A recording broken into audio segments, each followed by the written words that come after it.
My name is Jaime Levine. I'm here today with Caleb Logan, an attorney at Elder Law and Advocacy. Thank you for tuning into Elder Law and Advocacy, the conversation.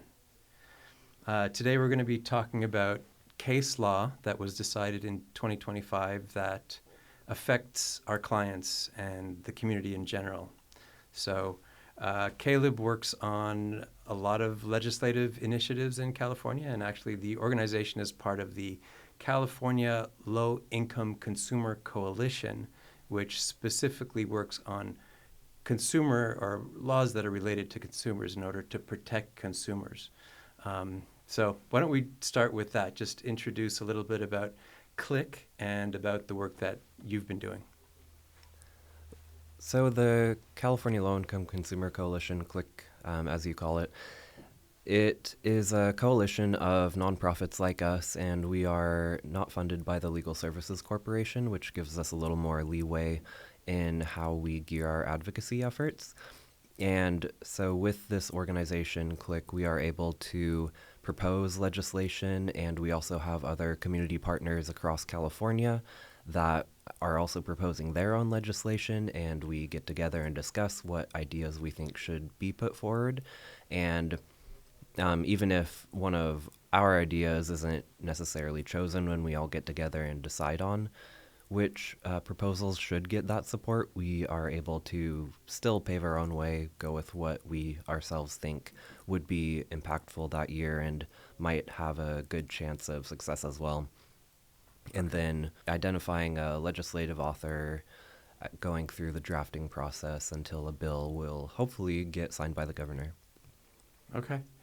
So we're actually going to be talking about cases, but the cases are important in the context of legislation. They sort of feed off each other in a way. Can you talk little bit about that, about how case decisions sometimes determine the kinds of laws that we might be trying to implement? Absolutely. And I should mention CLICC does actually take positions on some cases. So if sometimes the California Court of Appeal, that's the intermediate appellate court in California, they'll say that an opinion they issue is not meant to be published. For lawyers, that means that it can't be cited as precedent, which means that it's effectively useless. It stands for that case that it's deciding, but other than that, it can't be used. Mm-hmm. And so we have in the past submitted publication requests, as they're called, to ask the courts to actually have a decision be published. That way we can get good law on the books for those court decisions, and we can also request a depublication so that if a specific decision is especially bad, in our opinion, then we can get that depublished so that it's not citable as precedent. And a lot of what we are talking about with these cases that impact older adults especially are interpreting statutes, so our California laws that are passed and signed by the governor, and defining the contours of when certain actions need to be taken, whether certain laws are actually constitutional in the first place, because that is always something that can be challenged. And so there really,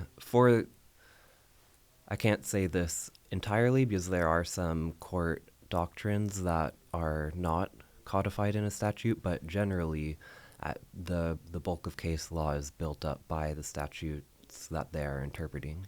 Mm-hmm. And so I think it's generally known that cases can be appealed and then appealed again and may end up in the Supreme Court, in the California Supreme Court.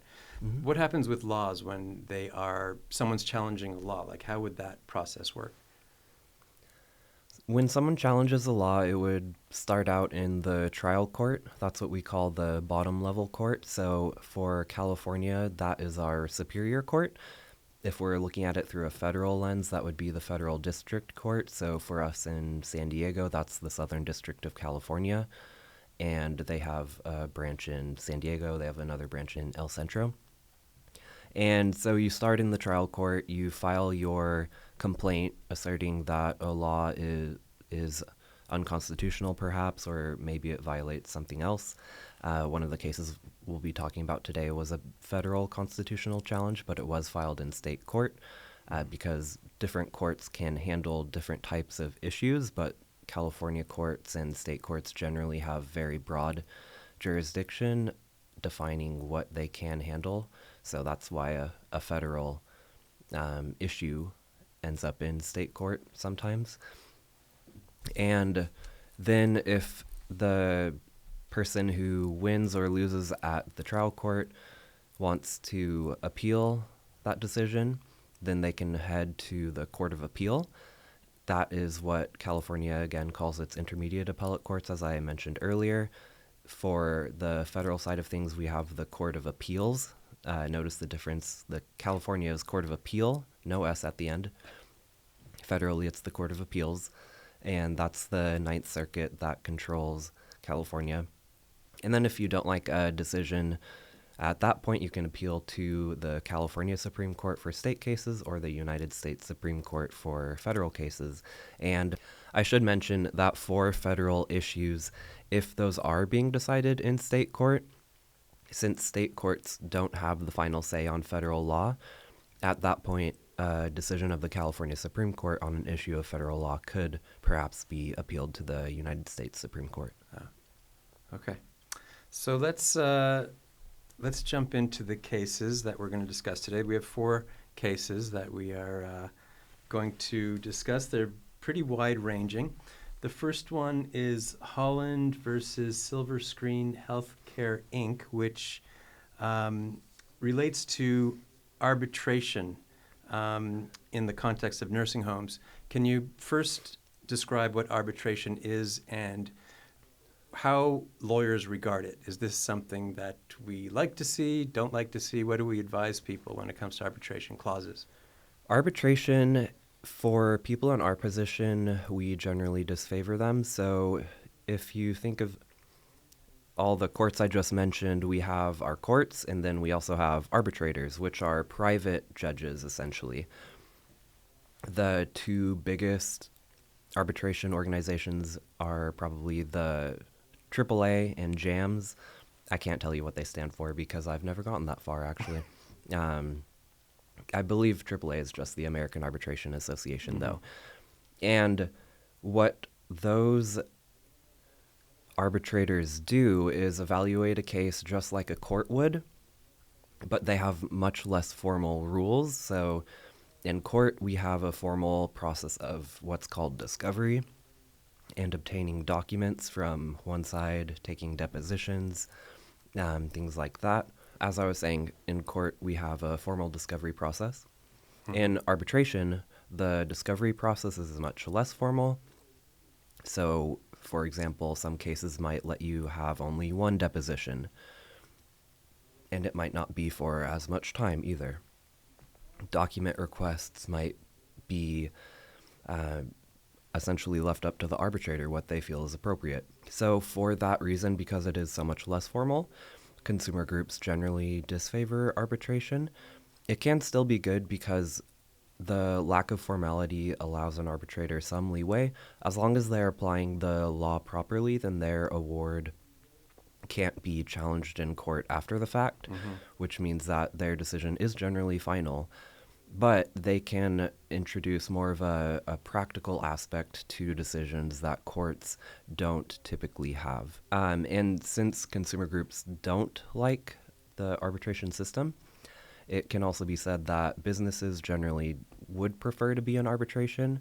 For one thing, with consumer cases especially, they're left paying for these cases because that's what the rules require. And so it's less expensive for them to handle the arbitration, even with that cost of paying for hearing and all of that compared to court costs. And it's also much faster. And since, again, I mentioned that the awards are generally not appealable in court afterwards, they provide more flexibility for the business because they don't have a decision on the books that might not be in their favor. I've heard just anecdotally also, there's in certain industries, there's a degree of capture. So the arbitrators that find in favor of certain industry end up being rehired by that industry. And so it becomes difficult to find arbitrators who will maybe be more even-handed. I don't know if that is the case in the cases that we have, but I've heard of that in other industries. Absolutely. Well, and parties can even pick their own arbitrator, so you have to kind of evaluate whether you really want to go with an arbitrator that another side is suggesting, because you don't know, given that, again, arbitration is a private arrangement, you don't know whether they've been repeat players with this arbitrator and have consistently gotten decisions in their favor. And I should say the arbitrators are often retired judges or otherwise are very experienced attorneys. So they do have the expertise and should be even-handed, but again, you just don't know at the end of the day. Right. And is it always binding, or can you have non-binding arbitration as well? That's a good question. I have never heard of a non-binding arbitration. That would get more into kind of a mediation aspect with mediators. Two parties are going to a specific person saying, can you be an independent neutral, but you can't force us to do anything in particular.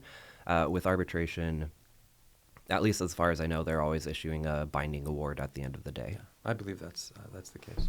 So let's get into this case, Holland versus Silver Screen Healthcare. What does it stand for, and what was the decision, and how does that affect our community? Right. Well, in the nursing home context, patients are often presented with an arbitration agreement when they are admitted, and we always tell people that they shouldn't sign that arbitration agreement. Under California law, it can't be made mandatory. So, nonetheless, as people are presented with a huge mass of packets, they're generally signing these optional documents anyway, and they often don't even read that it is optional.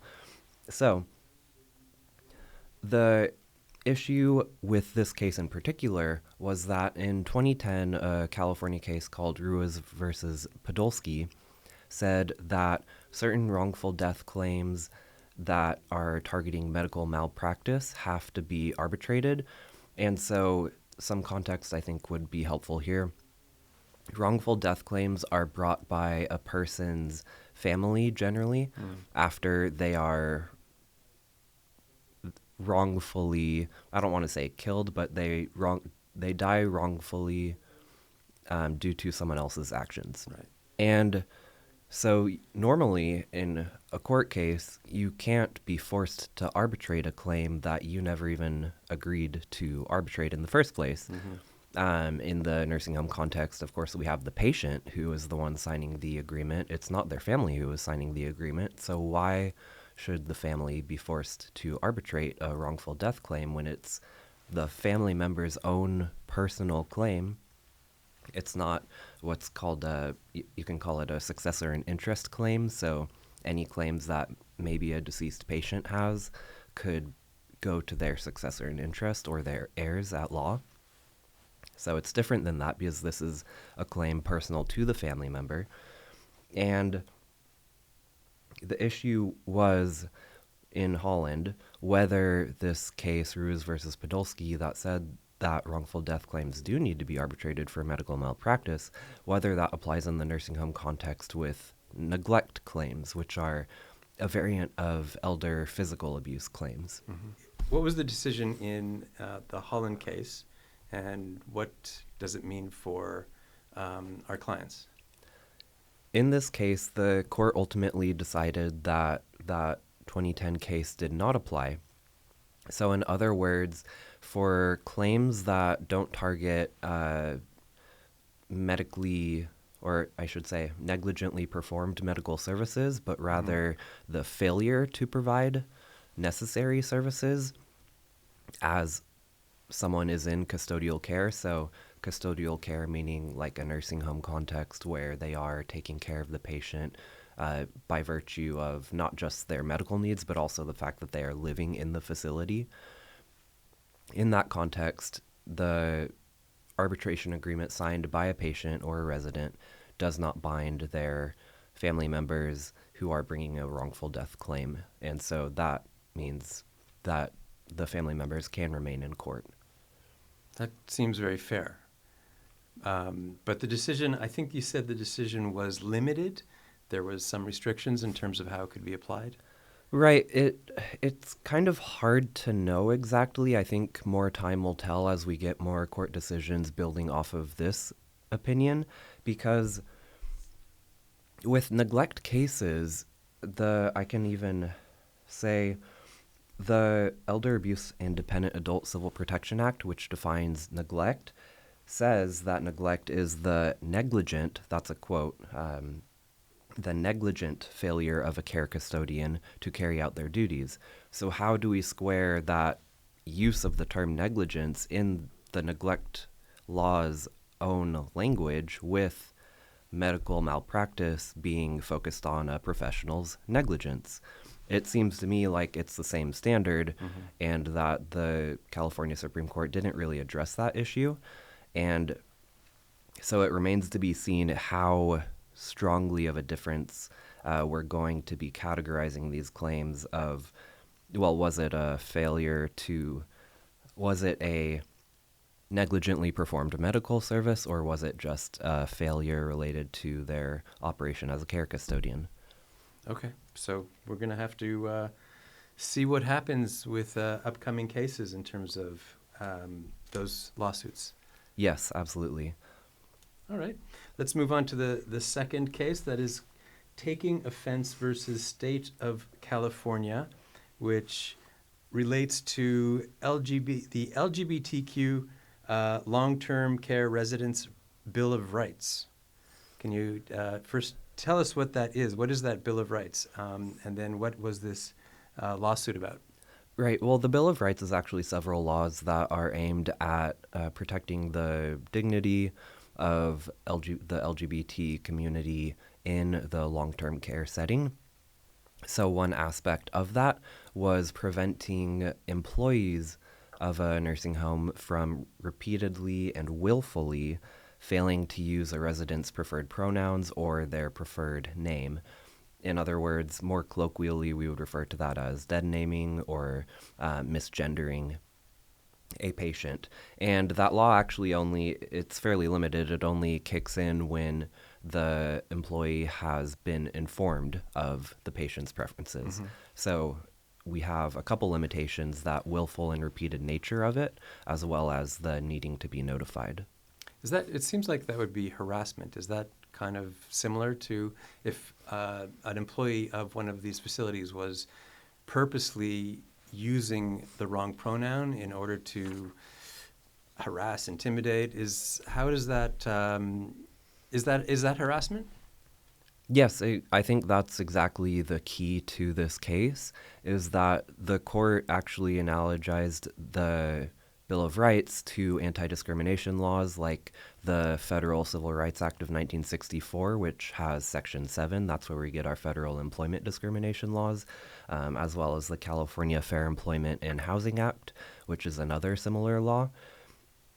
And so the court keyed in on the fact that this is really just regulating discriminatory conduct or harassment, and it's not so much regulating speech directly, and that was the issue in this case, because an organization had said that the law was facially invalid under the First Amendment of the federal Constitution.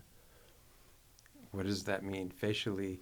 Tell us the distinction between facially and what was the other standard you had mentioned? Right. Applied challenge? As applied, yes. Yeah, so the law distinguishes between facial challenges to a law and as applied challenges to a law.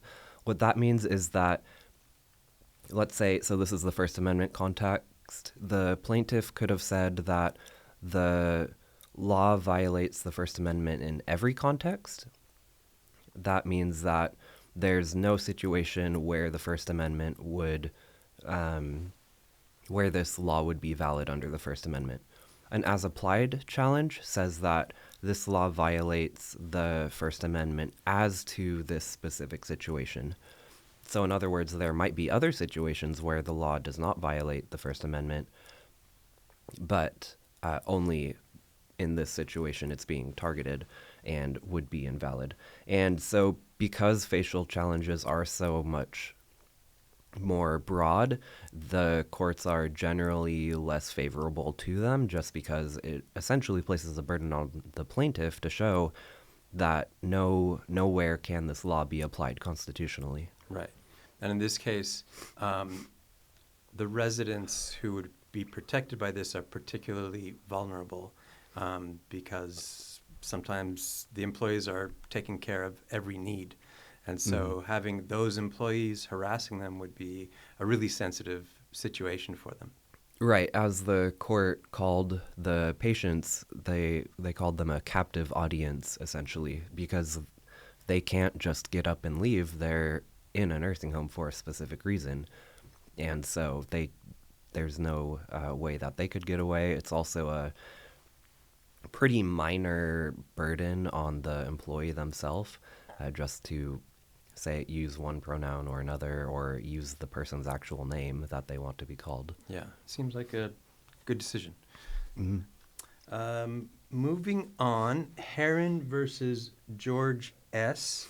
And this had to do with an individual, an 80-year-old who had been deemed to be incapacitated, but had hired an attorney, even though he had been deemed to be incapacitated. And what took place after that was what? Well, yes, this whole court challenge ensued. So it's a little bit complicated in terms of its procedural background. What happened was that this older adult's trust actually said that the successor trustees would take over when two physicians certified him as incapacitated. Mm-hmm. That ended up happening, which meant that his daughter and a professional fiduciary took over as trustees.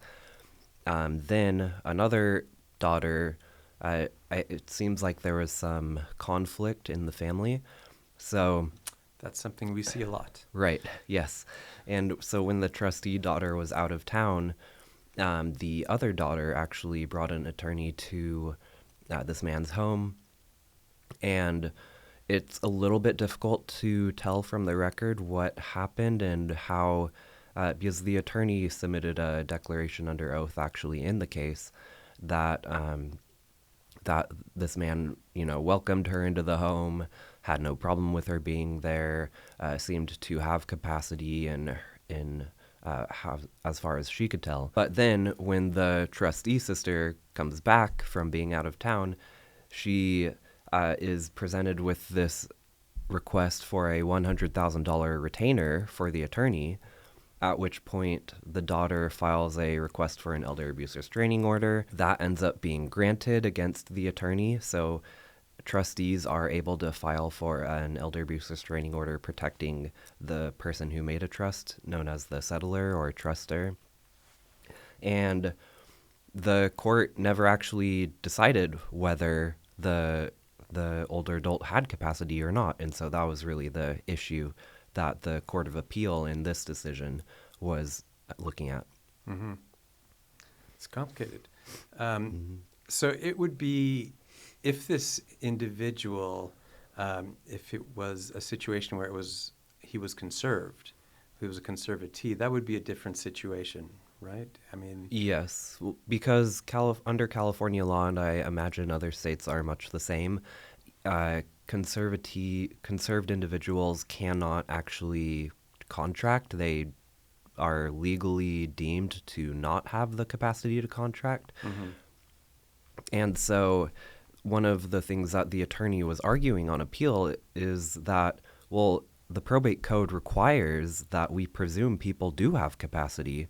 And so the lower court, in granting this restraining order, paid no attention to that presumption, didn't find anything in terms of facts regarding the older adult's capacity. And as far as I can tell from the record, the trial court never even heard testimony from this older adult. Wow. And when I have helped another person who can file an elder abuse restraining order for an older adult is the older adult's power of attorney agent. And I've helped a few agents file, and the judge always wants to hear from the older adult. Mm-hmm. So it was, to me, a bit of an odd situation. Yeah, and from the standpoint of an organization like Elder-Law and Advocacy, we're always very concerned about individuals who are deemed to lack capacity, because that itself can be used as a form of elder abuse. So we're always very interested in talking directly to an individual who has been deemed, or someone is alleging that they lack capacity, because, well, for one thing, sometimes people regain capacity. There are situations where, I mean, to take an extreme example, they may be unconscious. That's a person who does not have capacity. They may have capacity the next week. And then there are less extreme situations, like, for example, someone who has early stage Alzheimer's. They may have days that are good and days that are bad. And so there could be days where they can't make good decisions, but there may be days where they're perfectly lucid. So it's really important for us as an organization to be able to distinguish between what has been put on paper and what may actually be happening in reality. Absolutely. And on that point, in this case, it seemed like at least one of the physicians who certified his incapacity was a fairly regular treatment provider for him. Mm-hmm. So she actually did have an evaluation of his capacity over time. Mm. The other person, they were a neurologist of his, and I don't know how often they were seeing him. But the issue is that many doctors who are making these declarations about a person's capacity maybe see them once a year, maybe not even once a year, just that particular day that they're writing the declaration. Yeah. And so they have no reasonable ability to assess a person's capacity. One day, a sample of one out of hundreds or thousands of days is not that meaningful. Right. Interesting. Okay. Moving on to the fourth case, Morgan versus Y Green Energy Fund. This is a decision that has to do with PACE, or the Property Assessed Clean Energy. It was a financing. Actually, it still exists, I think. Yes. Right? It still exists, but there have been a number of laws that have been enacted that have tightened it so that it's no longer as dangerous for seniors as it was when we first encountered it, probably 8 years ago, something like that. So what is PACE, and what is this case about? So PACE, or PACE financing, it's just a program that California enacted. It actually started out kind of as a pilot in Berkeley, and it gives homeowners financing for clean energy upgrades, so most often solar panels. It might also be, let's say a paint is allegedly more energy efficient, it could cover that, or new windows based on the insulation properties of the windows, helping to conserve heating and cooling. The issue was that there was really no oversight regarding the financing, and so contractors were going door to door, signing people up for these programs. Sometimes they would be creating emails for the homeowner. One of the programs was the HERO program, which I don't believe is operating anymore. And the contractors would literally put in the homeowner's email as none@hero.com, something like that.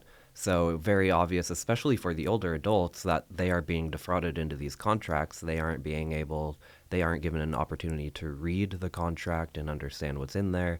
They don't understand the key terms of it. And one key term with PACE is that the loan is repaid through your property taxes. So each year you're given a line item of, let's say, $3,000 that you have to pay on your property taxes, and that's enforced by the county, meaning that if you don't pay your property taxes, the county can foreclose on your home after 5 years, I believe, of delinquency. For the actual program administrator, they can also remove the loan from the tax rolls and foreclose if you aren't paying. And so it really provides a I'm not sure the best way to term it. Essentially, there are multiple ways that these loans can lead to foreclosure compared to a traditional mortgage. Right. And a traditional mortgage, that would be a secured loan. So just to kind of distinguish between levels of debt, like an unsecured loan is you just getting a loan, not based on anything else that you own necessarily. That's just a lender just deciding, okay, you seem like a good guy, I'll lend you $10,000. And then if you don't pay it back, then they can go to court and sue you.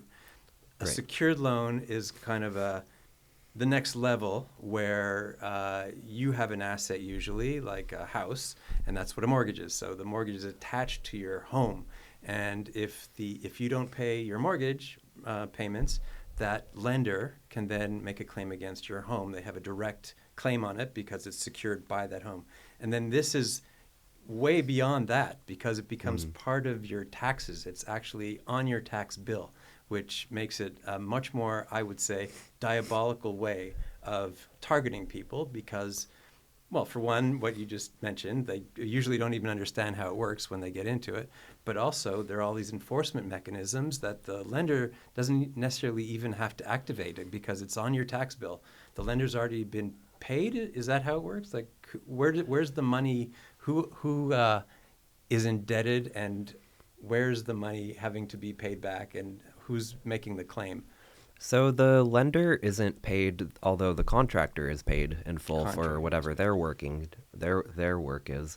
And to your point, actually, with secured loans, the mortgage industry hates PACE loans because they have a super priority lien on the house, which Right. means that, let's say, you start out with your home mortgage, 5 years later you get a PACE loan. So under normal secured lending principles, that means that your mortgagee can collect from you first before this second loan 5 years later can. But because of the super priority aspect, the PACE loan displaces your mortgage, and so the PACE lender will get paid back first out of a Right. foreclosure. So in other words, it could risk the mortgagees. It basically displaces their evaluation of what they're actually getting themselves into when they lend to Yeah. homeowners. Yeah, that's a really good point. It kind of undermines the whole priority system when it comes to secured loans. You might get a first mortgage. That first mortgage lender has the top claim against any money that you have, or the asset and then money that you have. Right. And then any additional mortgage that's secured by that property has a lower priority, and so they have to come next.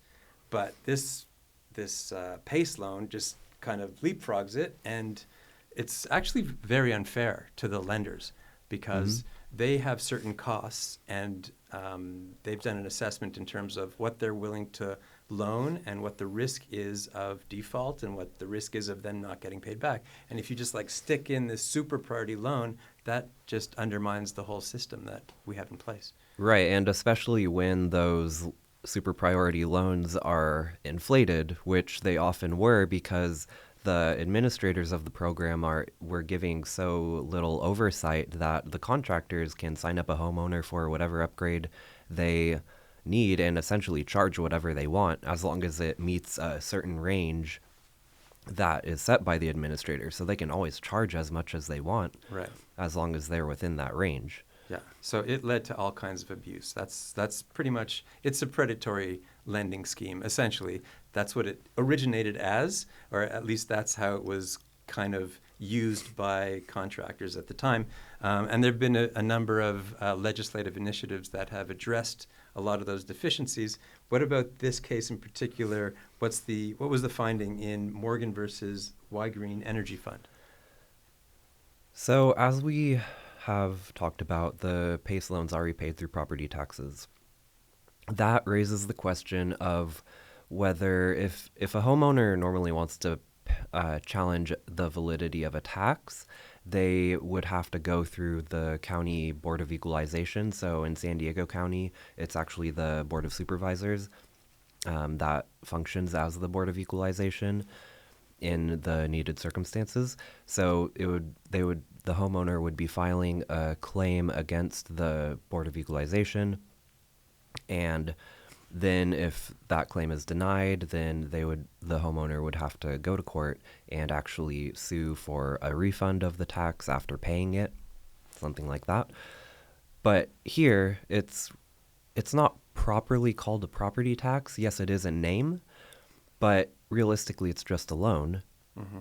And regardless of that, the court said that because they are still property taxes, a claim that challenges the validity of that PACE loan or that property tax does need to go through the traditional administrative procedure. And it's hard to know exactly how broadly this sweeps. So I'm imagining so let's say someone's being sued for fraud. Well, maybe instead of asking the court to invalidate the lien, you just ask for damages. So does that get around this ruling? I would argue it does, but it's not entirely clear from the court's opinion. And to be honest, if I add one more thing, in 2019 when I was an intern here, actually the executive director, Carolyn, at the time, asked me to analyze this issue, and I came out the same way as the court did. So even though it's not a great opinion for consumers, I just don't think that there was another way of getting around the laws in place in this area. Oh, interesting. So you worked on a PACE case, or PACE in general, in 2019? Yes, that was actually kind of the bulk of what I was doing at one point, was learning about the statutes that are implementing PACE, learning what new laws had been passed to protect homeowners and other consumers, and then also looking into this tax issue because that was becoming a big issue at that time. I should add that at that time was really when we started getting these decisions from the boards of equalization in response to the PACE lenders raising the fact that, well, you can't sue us for this because you never challenged it with the Board of Equalization. So in 2019, attorneys had just started doing that, and the boards of equalization were actually saying, we have nothing to do with this. It's not in our jurisdiction. Right. And so now this case, Morgan v. Wygreen, kind of goes against that, and it'll be interesting to see what the boards of equalization actually do in response. Yes, will be interesting. And what's the status now of PACE? I mean, it still exists, but are people getting loans? I don't think we've had very many PACE cases recently. We do get solar cases, but PACE seems to be actually diminishing in terms of being a predatory lending issue. Right. The consumer protections that were passed made it a lot less financially feasible, I think, for the program administrators to actually keep their programs alive. Mm-hmm. And given how much they were also dealing with the amount of fraud that was going on and the financial implications of that. So one program administrator, Renovate America, went bankrupt. Another, actually, the administrator involved in this case, Wygreen, as far as I know, they stopped lending in California it might have just been last year, but they decided they would not offer these loans in California. And so the program still exists, but definitely the appetite, I would say, for using it is not there on the private lending side of things. Right. Very interesting. That is the fourth and last case that we were going to talk about today. So thank you, Caleb, for chatting with me today about decisions that affect our clients that were made in 2025. And we will certainly do updates on this subject in the future. Absolutely. I'll look forward to it.